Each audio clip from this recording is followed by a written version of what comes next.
আজ আমি আপনাদেরকে এই ভার্মি কম্পোস্ট কিভাবে তৈরি করে সেটা আমাদের এখানে যে উদ্যোক্তা যে ভাই এই ভার্মি কম্পোস্ট উৎপাদন করে তার মাধ্যমে এটা কিভাবে উৎপাদন করে সেটা আজ আমি আপনাদের দেখাবো।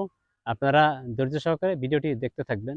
গ্রামে যেসব ছোট ছোট খামার আছে, তারপরে একটু বড় খামার আছে, বিভিন্ন জায়গা থেকে এই গোবরগুলো নিয়ে আসার পরে এই জায়গায় 15 দিন থেকে 1 মাস এভাবে থাকে।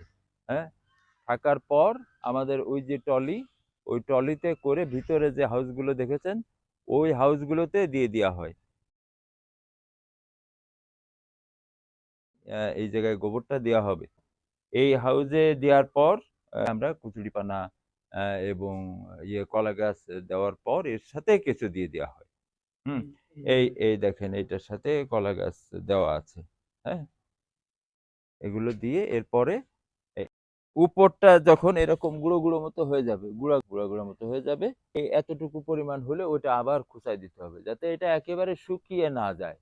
8 থেকে 10 দিন পর পর এইভাবে আহ, এটা খুঁচায় দিলে তখন আস্তে আস্তে দেখবেন যে পুরাটাই সার হয়ে গেছে চায়ের দানার মতো।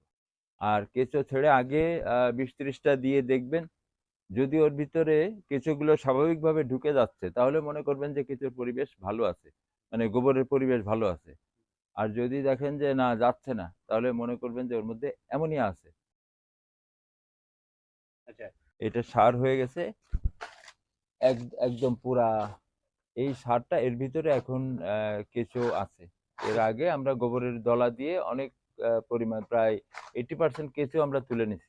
হ্যাঁ, সেটা কিভাবে নেবেন? সেটা এই যে গোবরের দলা দেওয়া আছে, এই দলাতে 2-3 বার, হ্যাঁ 2-3 বারে এই এই দেখেন এরকম গোবরের দলা, এতে কেঁচো সব কিছু কিছু দেখা যাচ্ছে। হ্যাঁ, এই যে এই যে তাহলে এই গোবরের হ্যাঁ দলাগুলো দিলে কিছু হ্যাঁ এর মধ্যে চলে আসে, এটা খাদ্য। হ্যাঁ হ্যাঁ, আজকে দিলাম আবার কাল, একদিন পরে আবার তুললাম, এভাবে 2-3 বার আমরা তুলে নিই। হ্যাঁ, তুলে নেওয়ার পর এরপরেও তারপরেও 20% কিছু থেকে যায়, সেইটা আবার ওই প্রসেসিং বেডে নিচেই একটা গোবরের লেয়ার করে তারপরে এগুলো দিয়ে দিলে ওই গোবরের লেয়ারের মধ্যে এই কেঁচোগুলো চলে যায়। অলমোস্ট 95% কেঁচো, হ্যাঁ, আমরা আগে এই জায়গা থেকে নিয়ে নিয়ে নিই। হ্যাঁ, বাকিটা কিছু চাল নিতে বেরোয়। এই যে এটা কিন্তু গোবরের বেড।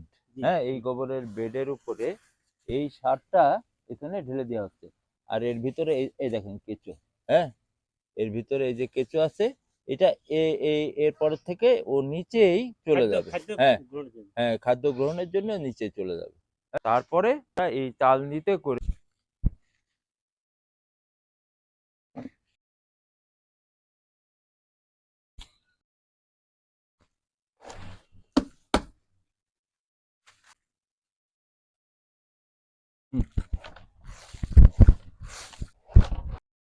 ভার্মি কম্পোস্ট তৈরির ক্ষেত্রে এইভাবে মানে সিরিজ অফ স্টেপ মেনটেন করতে হয়।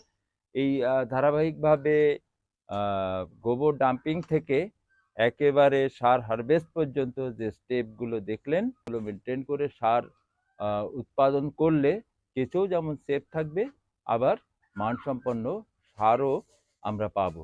ধন্যবাদ।